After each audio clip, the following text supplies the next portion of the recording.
Yes, my people, I am back again. It's Tuesday. It is Tuesday. As you are waking up, I know by this time most of you are still sleeping in Europe and in Africa. You just went to bed. But if you have not yet gone to bed, well, it's a new day here in Southeast Asia, Malaysia to be precise.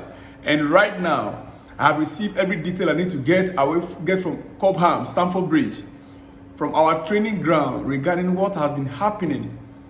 What actually took place yesterday, Monday. Yes, at the training ground, a lot took place. Recoveries for those that played in the match, and some drills for those that did not partake in the match at all. The team is preparing for Brighton game on Wednesday. We are already in Tuesday, so it means in less than 30 hours, that match is coming on. How has the mood been at the training ground? A lot has taken place and a lot is in the news. With the co-owner going to the dressing room to address the players after the match, and a whole lot that we are not happy about. Most of those things we are not happy about. For instance, the co-owner going to the dressing room. I'll come to that anyway. But for now, let's go straight away to what transpired at Cobham yesterday. Like I told you, I'll bring you details of the training. All right, the Blues will look to put the disappointment for frustrating defeat to Aston Villa behind us when we welcome Brighton and Hove Albion to the bridge on Wednesday for a Carabao Cup third round tie. Yeah. The work towards the fixture began in earnest today as a glorious morning at Cobham training ground. It was a light recovery session for those who started against Villa. For everyone else, including the youth substitutes yesterday, it was a business as usual with our next match day just over 48 hours away now. Armando Broja provided a bright spot against Villa, making his return to competitive action, having suffered an ACL injury against the same opponent in December. It was good to see Broja again after 9 or 10 months, Mauricio Pochettino said after the game. Also, I think because it gives us the possibility to have different options, and those possibilities are good for the team. But he needs to build his confidence also. The player needs to build his confidence also. Cole Palmer was another who came off the bench yesterday and he put in a bright performance, showcasing plenty of silky touches and an impressive passing range. The attacker will hope to be rewarded with a full debut on Wednesday. George Petrovic, that is our second goalkeeper. George Petrovic could become our latest debutant against Brighton. The Serbian has been on the bench since arriving from New England Revolution late last month, but will view the Carabao Cup as a chance to step in for our number one, Robert Sanchez. I would love to see Petrovic, actually. I would love to see him. I want to see him. Petrovic was at full stretch today. He was at full stretch, as you can see the picture there on the screen. David Washington was once again named on the bench for Pochettino on Sunday. Fewer than 48 hours earlier, the young Brazilian striker scored his first goal for the club as our under-21s came from behind to beat Manchester City. His performance caught the eye of our under-21 head coach, Mark Robinson. David showed a good understanding of what was needed on and off the ball, as well as scoring a good goal, said Robinson. So he should feel very pleased with his performance. I am sure also there is a lot more to come from him as he fully integrates himself into the squad. During a well-earned hydration break on a warm day in Surrey, there were smiles for the camera, including Noni Madueke, who was not involved yesterday. As you can see the pictures there, yeah, the players, they are in good mood. Their mood is not actually down like how we were thinking. The attackers scored in the previous round win over AFC Wimbledon, and a repeat on Wednesday would be welcome. So that is it from the training ground. That is it from the training ground. Now, with this mood we are seeing here right now, we are not just looking for any entertaining game. We are looking for goals in tomorrow's match. That is one thing that these players must have at the back of their mind. What we expect is goals.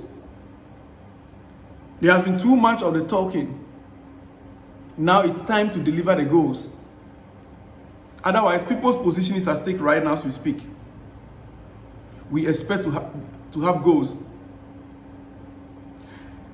A lot is being done on shape and formation with a big focus on fitness, intensity and high standards.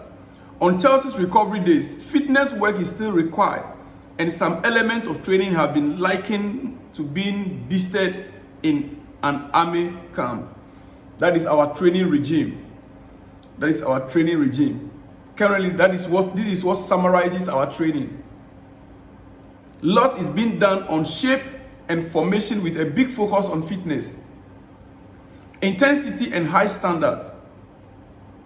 On Chelsea's recovery days, fitness work is still required, and some element of training have been likened to being beasted in an army camp. That is how our training has been described so far. Yes, even on recovery days, it's still about fitness. We move on. Paul Mason has this to say: if you look at Chelsea's fixtures, you worry for them. The next games are so vital for their season that you can't catch your breath. It's a run where you actually don't know when they are going to win a football match. This is what Paul Mason had to say on Twitter. And it's worrying. On Sky Sports, sorry. And it's worrying. When you look at Chelsea's features, upcoming ones, you'll be worried even as a Chelsea fan the more. You wouldn't know which of the matches we are going to be able to win right now, to recover, to come back. Fulham, Burnley, those are the only easiest I can see. And these days, we don't see them even as easiest again. If Aston Villa could come to the bridge and win 1-0 and go away with it, we don't see any game again as easy. And it's worrying. Chelsea sources insist Behdad Eghbali did not address the players after the defeat to Aston Villa and has not delivered any pep talks during any of his visits. But his presence in the area normally reserved for the head coach, his staff and the players could still prompt debate. Matt Law. Yeah, the news was that after they lost, Behdad was in the dressing room to address the players. But Chelsea sources debunked that. They said he was there. Yes, indeed he was there. But he did not come there to address the players. Neither did he give any pep talk. So then the question that comes up, then why was he there? He only went there and kept quiet and was looking at the players, their faces, and walk away. Did he just look at the faces of the players and walk away? Why was he there? If he did not go there to address the players and the squad, then why was he there? We know that time is running out. We know that time is running out. Nobody will invest such an amount of money and wait for things to keep going wrong. And by the way, let me go straight away to it. Currently, Chelsea tactics, recruitment, finishing, and discipline all under the microscope, with clouds darkening over Stamford Bridge under Mauricio Pochettino. Yes. You get it? Or I should take it for you again. Chelsea tactics, recruitment, finishing, and discipline all under the microscope, with clouds darkening over Stamford Bridge under Mauricio Pochettino. Yes. Tactical issues. Right now, the coach is fan of using players at the wrong positions. From Levi Cole to Ben Chilwell to Enzo, wrong positioning of players has been Chelsea's problem right now. I can't see why we have a left back and you'll be using the left back as a left winger. When we have left wingers that can perform on that role, I don't know what was his mindset, what he's looking for. Now we are losing and he's not willing to change the trend. Tomorrow's game, I will expect him to play every player at its rightful position. We cannot continue like this.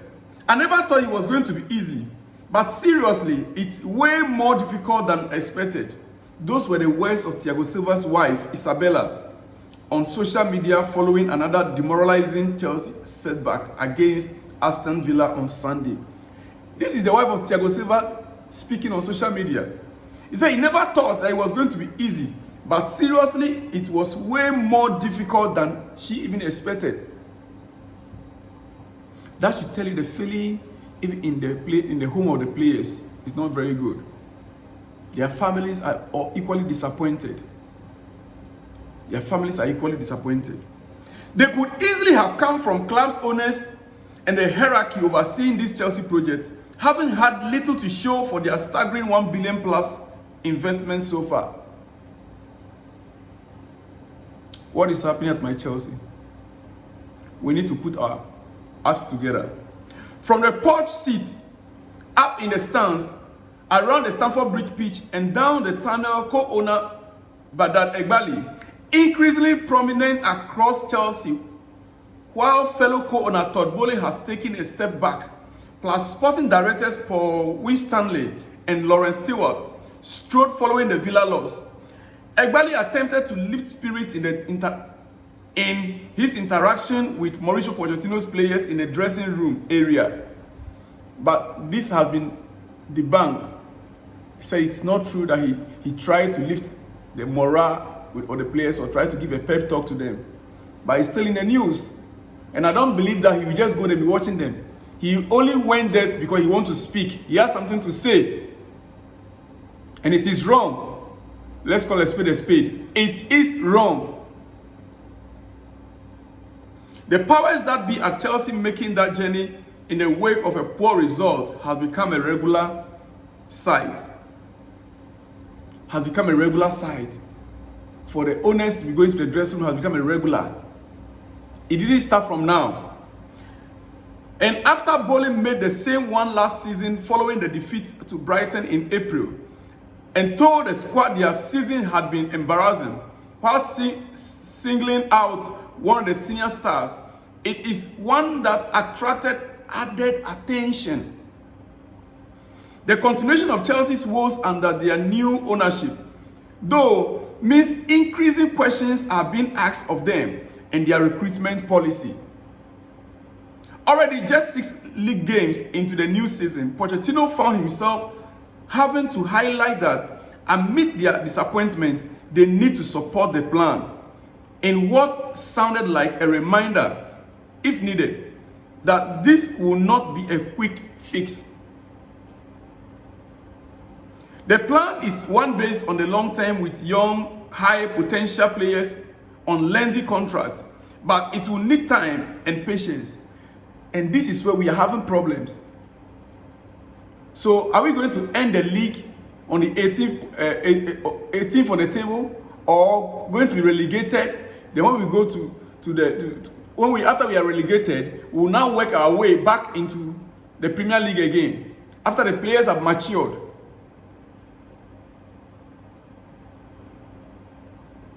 But that is at odds with a club where you do not tend to get much of that, as a former manager Graham Potter will testify. You don't have that luxury, my friend Pochettino. If you think you have, go and ask Graham Potter. If you think you have that luxury of time. Despite the attempt to insist that things are different at Chelsea under Boehly's clearly capital regime, Potter lasted less than 7 months, a ruthless dismissal that would not look out of a place during the Roman Abramovich era. This season so far is looking like being another test of the claim, shift, and sense of early season calm and refusal to panic about underwhelming results. We are already panicking. And that statement alone, that it is a project that needs time.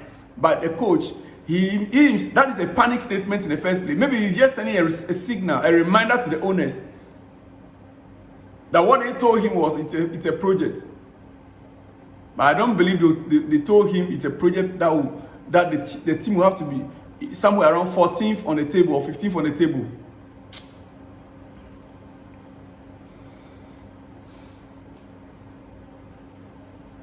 Despite a favorable start, results have not improved under Pochettino. Injuries have not helped, and some tactical and selection choices, such as those involving the likes of Levi Colwill, Ben Chilwell, Enzo Fernandez, and Conor Gallagher, have caused debate.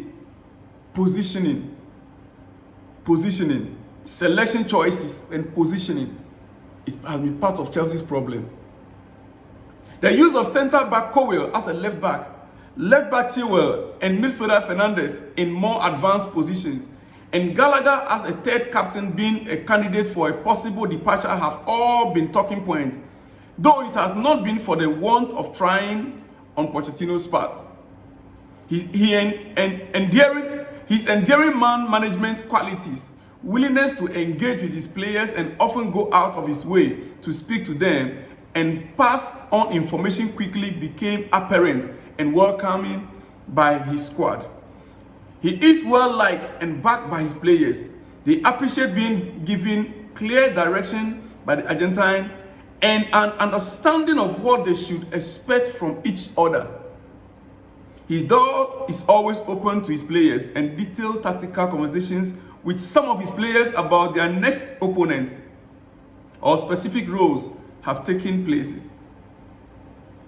Quite early, it also became clear he did not want any cliques, but his players being together as much as possible rather than in smaller groups as he tried to foster unity. Look, let me end it here. We are already about 17-18 minutes. But the squad trained yesterday and today they'll be training again, preparing tactically for tomorrow's game. I'll be back again with more of exclusives to you and analysis and understanding of what we think so far by the squad and the team so far. I'll see you later in the day. Shalom and peace.